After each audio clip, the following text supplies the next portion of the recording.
Hello everyone. Welcome back to Danger on Delmarva.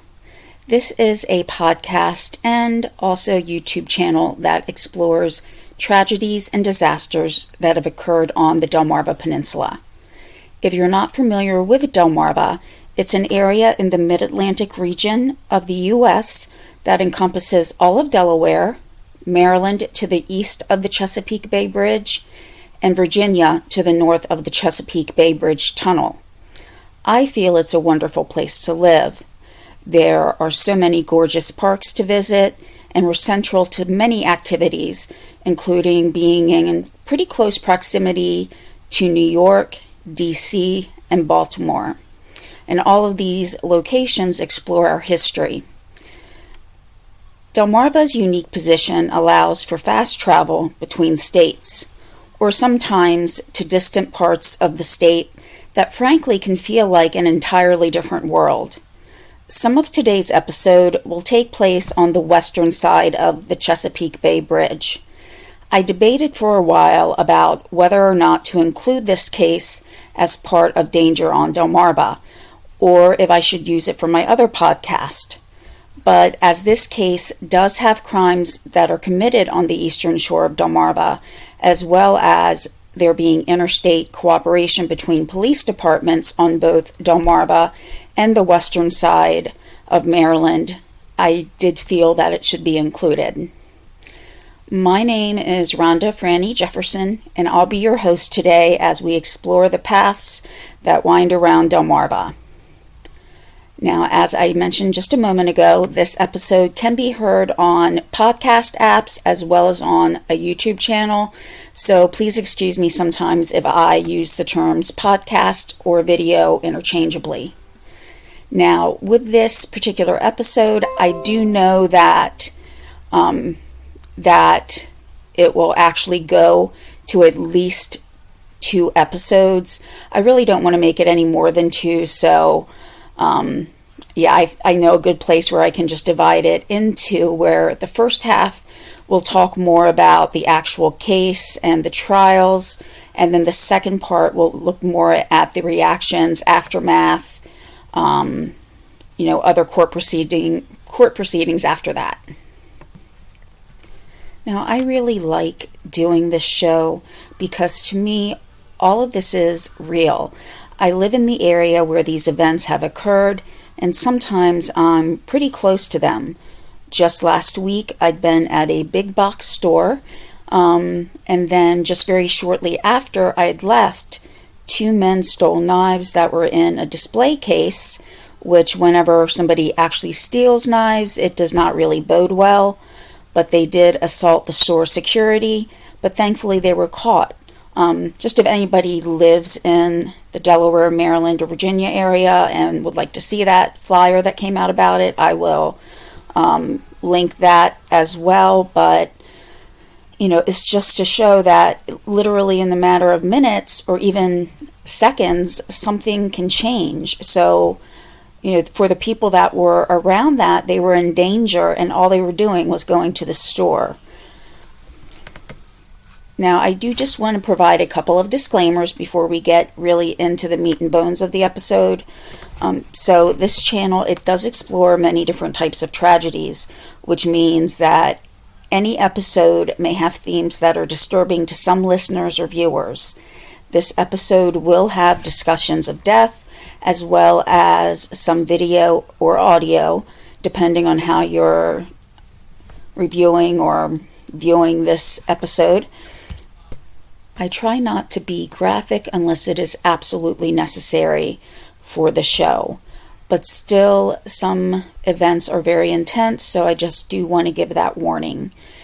And this episode is for education, informative, or documentary purposes.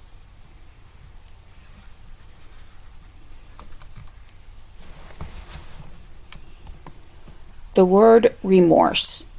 What does that mean? Simply, it just means a regret or feeling guilty about doing something wrong. But what about the amount of remorse that a person feels? Does that depend on different factors? I think we'd have to say yes. How serious was the offense? How many people did it affect? Does the person that committed it feel that they actually did anything wrong? Or do they think, why should I care because I'm okay? So yes, the range of remorse can greatly vary. But being remorseful can help others move on, at least as much as we can, or the lack of it can make survivors and loved ones feel even more pain, if that's even imaginable.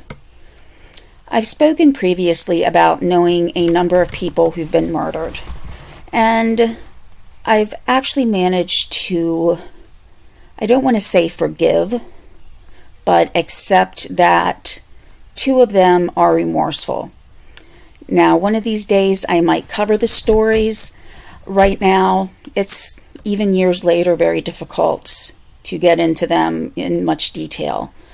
In one case where the person that I feel felt remorse, he committed suicide. Now, whether or not that was because he actually felt remorse or he didn't want to go to jail, we'll never really know. But I think for me, it's better for me to believe that he felt remorse. In the other instance, someone could very well have been arrested for their role in the crime, but they actually stayed behind and tried to provide aid and CPR to a family member of mine who had been shot. So even though at the onset this person was involved in a relatively minor crime that escalated really due to just one person that escalated it, but still the one who tried to render aid could very easily have run, knowing that they would, get in serious trouble, but instead they stayed. And actually they were not charged. So they were not actually the one who had, committed the shooting, but at the same time they were part of it. I know I'm going into a little bit of detail there, but he definitely showed remorse for being any part of it. So I've moved on from there. But then other of the situations, if someone wanted to get out of jail to go to school, this is after killing 2 people. And another one, the defense was he wasn't loved enough as a child, which is just a big slippery slope. So remorse is something that is so important for those who are left behind. But if someone does not show any remorse, what does that mean? Were they born without emotions or the ability to know right from wrong? Some people say that a head injury can affect people in how they see right and wrong, or impact, some of their impulse control. Or can someone just be born and not really care about what happens to others? Did they sometimes witness or experience trauma as a child and develop an insensitivity to violence and pain? So many different things that we can think of. So while researching this case, I saw an image of a newspaper that just had the headline. It said, "Adios, John Thanos." This was a headline after the aforementioned John Thanos had been executed. So no matter what your opinion is of the death penalty, there's no doubt that the most solemn of the tasks that the justice system will do is follow through on the death penalty. Because of the nonchalance of that headline, I did not click on the article and was even a little upset that it seemed that the newspaper was showing some type of levity towards the execution. But as I did more research, I found out why I kept seeing the word adios, and not just that article, but others. Getting to the end of one of the sources, I found that the single word adios is actually the verbal representation that this multiple murderer named John Thanos had absolutely no remorse. One of his final words on this earth just before his execution was adios. Now, just before I get into more detail, if you do start to Google his name, I'm giving you a warning that you will come up with some pretty interesting pictures. If you are familiar with the Marvel Cinematic Universe, one of the villains, if you will, is Thanos. So, I saw mashups of John Stamos as Thanos, of John Wick or John Cena. I think there was another John in there fighting Thanos. So there are, different images that you can come across. So if you are looking for information, I would probably put something like John Thanos, Maryland, or something to narrow it down so you're not kind of bombarded with a lot of images that have absolutely no relevance to this case. So John Thanos was born in March of 1949. He is termed as a spree killer. So this is different than a serial killer, but a spree killer is basically someone who just kills at random in a short period of time. He killed 3 people, teenagers, and he was executed for the murders in 1994, becoming the first person to be executed in decades in Maryland. Now, his young life was turbulent, just to say the least, and his parents were named John Stephen, who, just for the sake of simplicity, if I do mention him, I will call him Stephen. His mother was Patty. Stephen had served in World War II, and I think the only way that I can describe him is vile. He abused his family. He abused John. He abused one of John's sisters, and in order to do this, he actually slipped his wife, Patty, sleeping pills so that she wouldn't know what he was doing to their daughter. So just when you think you've heard it all, this comes up. So John, his life in crime began early. After he was expelled from school, he really began a revolving door in and out of prison. So I'm just going to recap a couple of his earlier cases before we get to the cases that I'm going to be discussing today. His earliest crime was on the western side of Maryland, so off of Delmarva, even though he definitely left an impact on the eastern shore. But in 1968, he assaulted a woman in Rosedale, Maryland, and that's in Baltimore County. Now, this actually earned him a 21-year sentence, and he actually did himself no favors in regards to that sentence. He threatened the judge, and he also escaped in 1971, but was caught soon after that. So far, it seems like Thanos will be off the streets for a pretty good while, even if he gets out on parole. And he did get out a little early in April of 1986. But about a month after his release, he committed armed robbery and was given 8 years. He served 4 of them. Now, initially, when I first read this, my thought was, he's already served time for a pretty violent crime. Given that it was armed robbery, I thought he would get more time. But as, I got a few more sentences into different articles, it gets worse. Because not only was he out of jail or out of prison in only 4 years, he was actually let out by mistake. It was an accident. Now, I know people make mistakes. We are human. But there are some things that just cannot be overlooked or not done correctly, because this is what happens. In this case, a violent criminal was let out early. He was released in April of 1990. But yes, the employee who made that mistake was fired. Now, this is when he decided to move to a different section of Maryland. So he came over the bridge to Salisbury to spread his web of fear and pain into a whole new community. He worked as a bricklayer, which actually was my dad's profession as well, and he also worked in a chicken processing plant in Salisbury, which also is coincidentally the same company that my sister has worked for well over 30 years, but at a different location. So this just, as far as, that being the same company, it shows that a lot of things are related here on the Eastern Shore. But John, being John, could only behave for so long, if he ever really had behaved at all.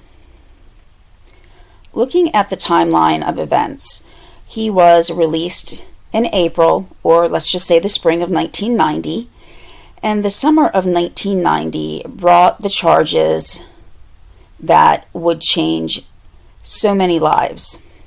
It began with a woman who gave him a ride.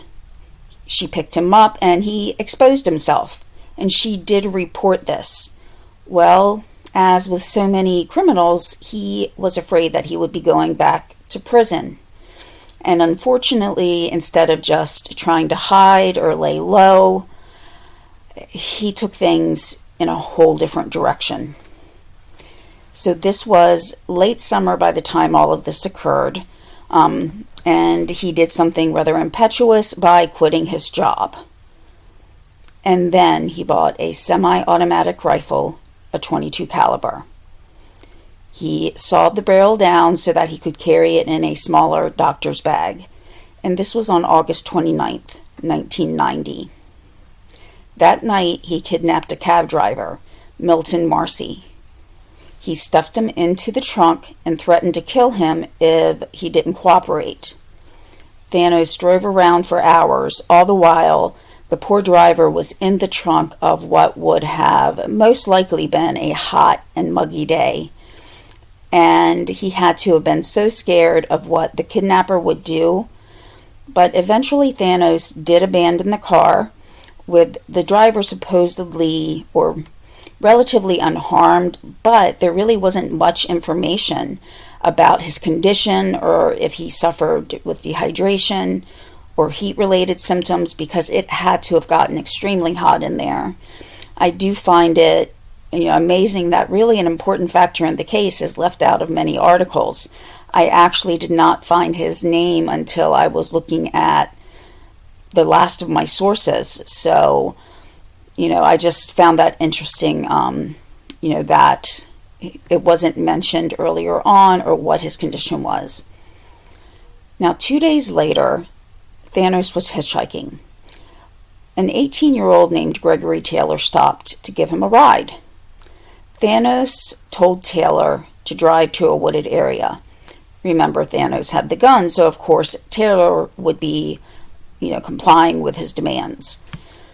Once they got there, it was almost like Thanos took pleasure in the fact that Taylor was scared.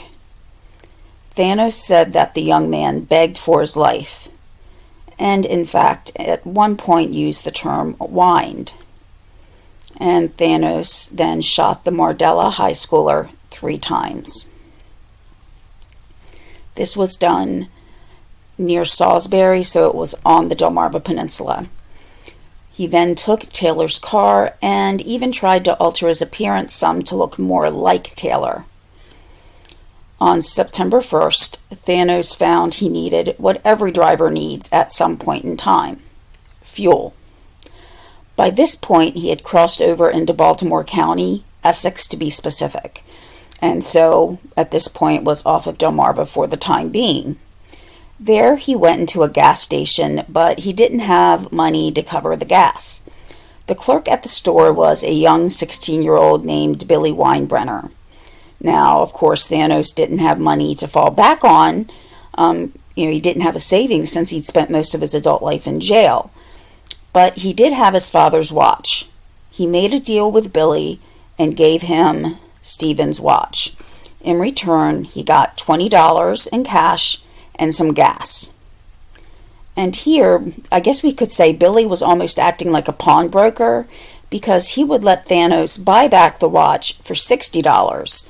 So Billy was probably thinking, this is a good deal. So at this point, the two finished up the deal. Thanos got some gas and said he would be back to pay the $60 to get the watch back.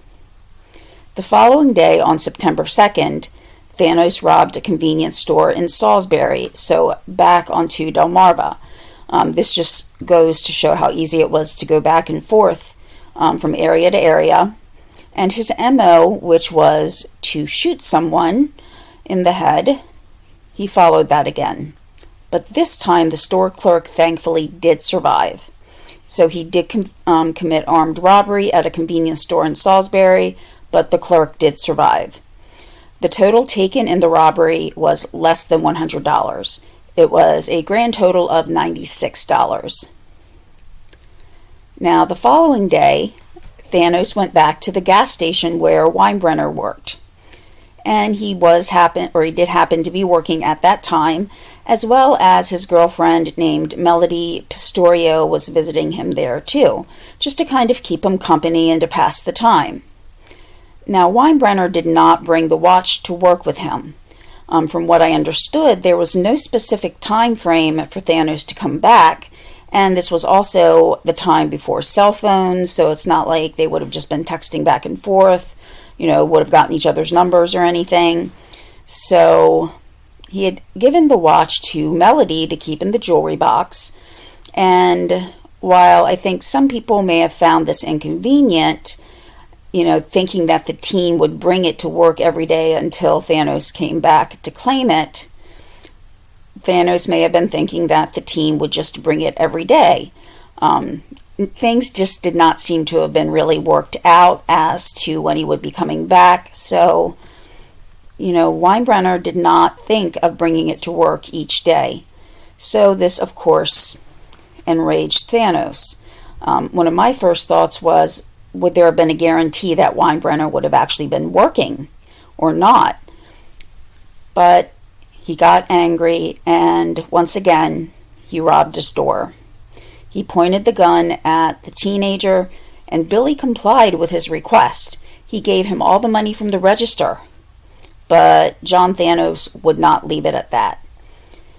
He shot the two twice in the head. So in just a few days, he had killed an 18, a 16, and a 14-year-old. He had ended these young lives for nothing. Absolutely nothing. Then he came back to Delmarva. On September 4th, an astute Salisbury police officer spotted Thanos. He fit the description of the September 2nd armed robbery at the convenience store.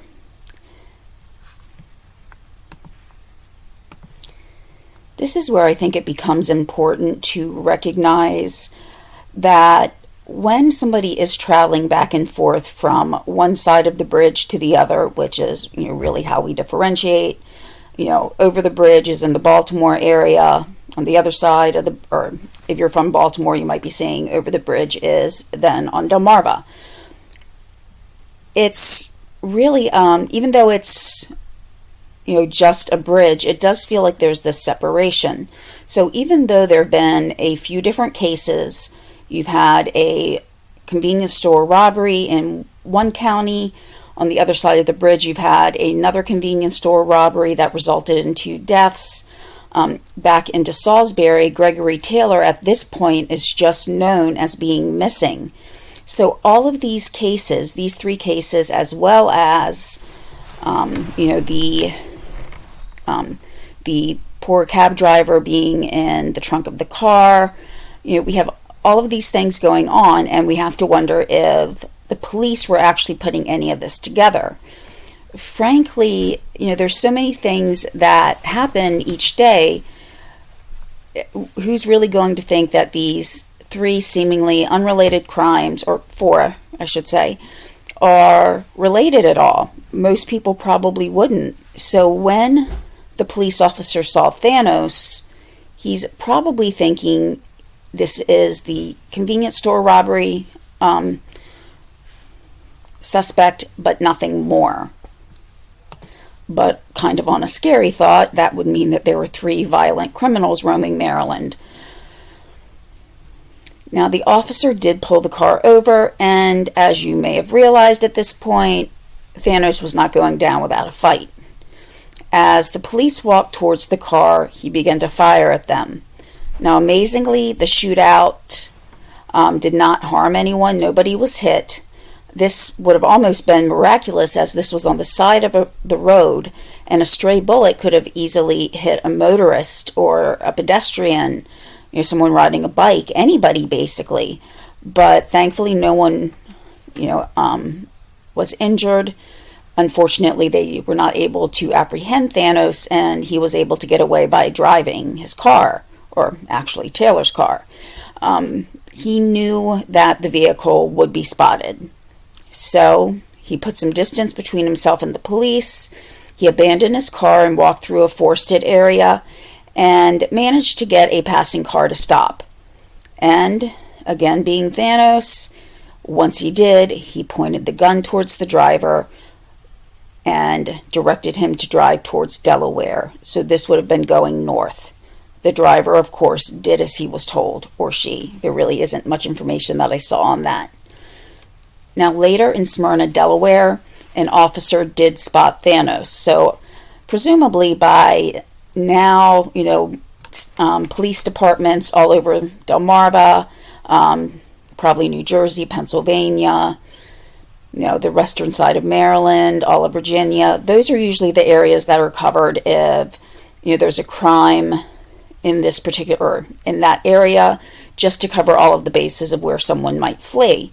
So the Delaware police would have been aware of, somebody being on the run. And so in Smyrna, Delaware, which is about a little bit north of the center of the state, this officer did call for backup. They were able to follow him into a parking lot, and the police surrounded him.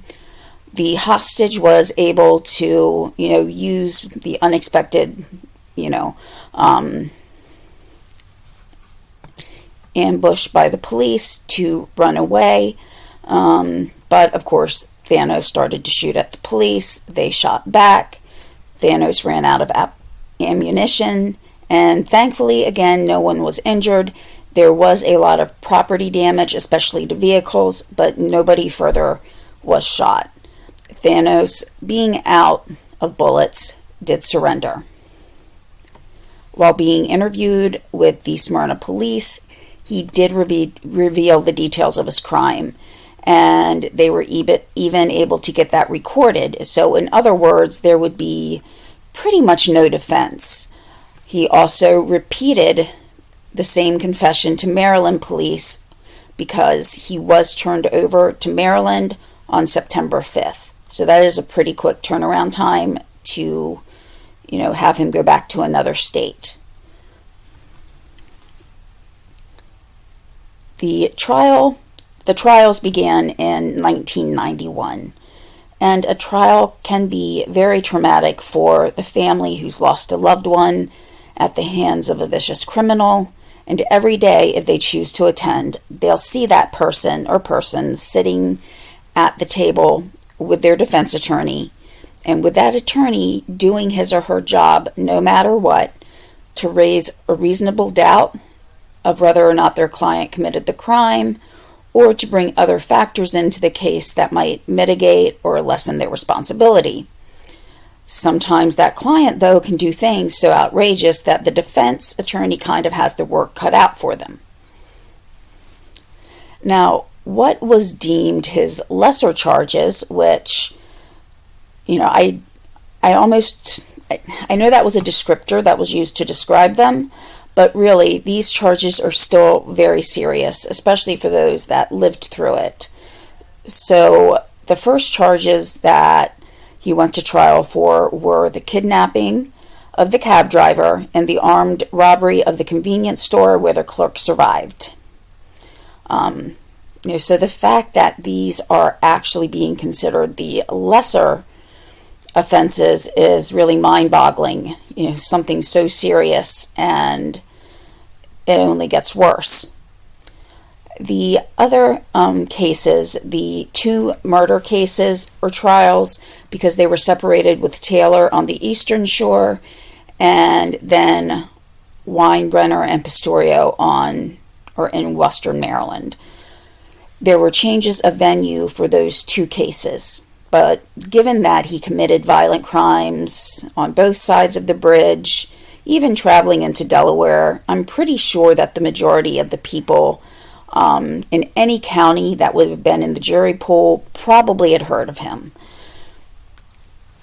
So some people may question why they had so many different trials instead of putting those that happened in the same counties together. This was really for a reason to make sure that he was behind bars. Unfortunately, sometimes things do occur where a guilty person might go free, and that puts everybody else at danger. We even have it here, though not related to the actual trial or sentencing, where a mistake occurred and Thanos was released. The prosecutors had to look at everything they had and decided that they would try him for each offense, so that if for some reason 1 or 2 of those crimes, if he was found not guilty at the trial or if the case was thrown out, whatever, the possibility, that they would have other things to fall back on to make sure that he never got out of jail. So some of it really falls down to double jeopardy, so that someone cannot be tried twice for the same crime if they've been acquitted. So this was to make sure their bases were covered. The first trial began in March of 1991, and this was for the convenience store robbery that was non-fatal. The jury took a whopping 20 minutes to come back with a verdict of guilty.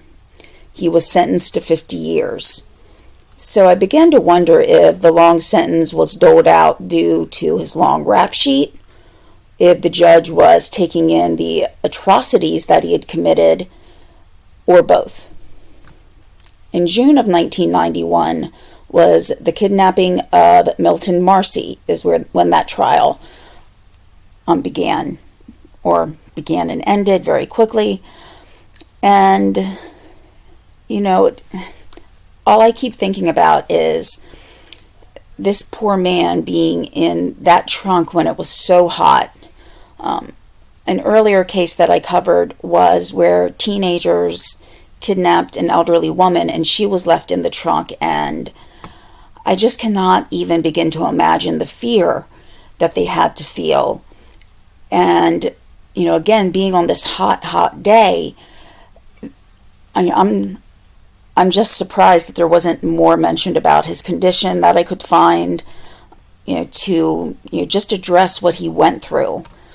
But this trial was pretty quick, especially for a kidnapping trial.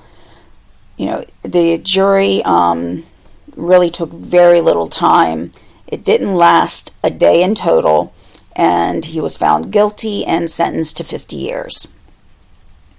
January in 1992 brought the trial for the murders of Melody Pistorio and Bill Winebrenner. 2 young people whose lives, again, were taken for absolutely no reason other than to fill this perverse urge at the hands of this man, who seemed to have possessed no feeling for anyone. In the trial, Thanos did decide to take the stand. However, whether or not we can actually say that he was questioned or cross-examined would be a little dubious. Many people, including jurors, described his testimony as, quote, a 35-minute sermon. And coincidentally, that's how much time it took for the jury to find him guilty on all charges that were related to this case, of course. Next, he was found guilty also for the murder of Gregory Taylor. This is... okay. He was at sentencing in March of 1992. So, you have the trial, the jury verdict, but the sentencing can and usually does happen at a different date. The judge did ask him what he wanted, either the death penalty or life in prison without parole. He responded, life in prison with the possibility of escape. So his air of nonchalance, his lack of care about the pain, that was all a reflection, too, of who he really was. And his choice of attire, too. He had a navy blue skull cap on with a Playboy bunny. He also threatened his attorneys at this time and said some other things regarding a female attorney. And since life with a possibility of escape is not an actual sentence, he was sentenced to the death penalty. June of 1992, he was also then sentenced to death for the murder of the two teenagers at the convenience store. So, he had been sentenced to death in both murder cases. This is when he says some things that it can be described as saying that he is going to desecrate the victim's remains, or that's what he wanted to do. He brought more trauma to the families, saying that he wanted to dig up the bodies of his victims. I'm going to say most of a quote that he said. I'm not going to read all of it because there's one part that I just, as a parent, I don't even like the rest of this, but there's a part that I don't think it's necessary, but the rest of it will just show his lack of remorse. He said, "Their cries bring laughter from the darkest caverns of my soul. I don't believe I could satisfy my thirst yet in this matter unless I was to be able to dig these brats' bones up out of their graves right now and beat them into a powder, and then I'm going to skip, then stir it into a murky yellowish elixir and serve it up to their loved ones." So just imagine this is what I read, and not even the part that I skipped. So, of course, the families and friends of the victims were horrified. And Thanos was probably scraping at and removing any amount of healing that may have possibly have occurred. Any mercy that a court might have given him, with something less than the death penalty, was probably greatly diminished after him saying this. And while the death penalty would usually be followed by the maximum number of appeals that could be filed, Thanos did not want to prolong the inevitable. He waived all of his appeals, and though others appealed on his behalf, he asked them not to. However, he did agree to a proposition that could have impacted the way that Maryland administered the death penalty. At that time, the means of execution in Maryland was the gas chamber. So one attorney who was against the death penalty wanted to show that the gas chamber was cruel and unusual punishment. So he asked Thanos to have his execution recorded with an EEG attached to have the data saved. And Thanos had agreed. However, before his execution, Maryland changed the means of that to a lethal injection. And also Thanos did want his body to be left for science, and it was. Patty Thanos said once of her son, she said that her son said this, "I want to kill in order to be killed." Then she continued by saying, "He said he was getting too old and didn't have the guts to kill himself, so he was going to have a shootout with the police. She and her daughter tried to file appeals, but Thanos did not want them to. He said he had accepted it." Now this is where I'm going to end today. The rest of the episode will be about partially how Maryland administers the death penalty, some of the things that went on, in the shadows, even behind, John Thanos' back, because he had already said he didn't want to file appeals. So the next episode is going to be more about that, not the actual, events of the crime, as we've already gone over those, but more of the legacy and the reactions. Now, when I do a 2-part episode, I do try to get them out more quickly together than other episodes so that you're not waiting a long time. So within the next couple of days, the episode number 2 will actually come out. And it does take me about 24 hours from the time that the podcast goes up for the YouTube video to go up, just so I can put some pictures and things together and do any editing. So I will start working on recording the second episode ASAP. And, the topic, of course, is a topic that can be very polarizing. And I will try to do my best to cover both sides. I know at times it can be, hard too, given the circumstances that this man took away 3 very young, promising lives from their families, their friends, and they never really had a chance to live life. They didn't meet any of, the major milestones that most people meet in life. Not to mention not being able to live out their dreams and have families of their own. So we'll get into all those details next time. I really appreciate you guys sticking in, as this is, like I said, a pretty difficult case. And I will talk to you all soon. If you want to look at any of the sources, they'll be linked in the description, as well as my contact info. Talk to you later. Bye.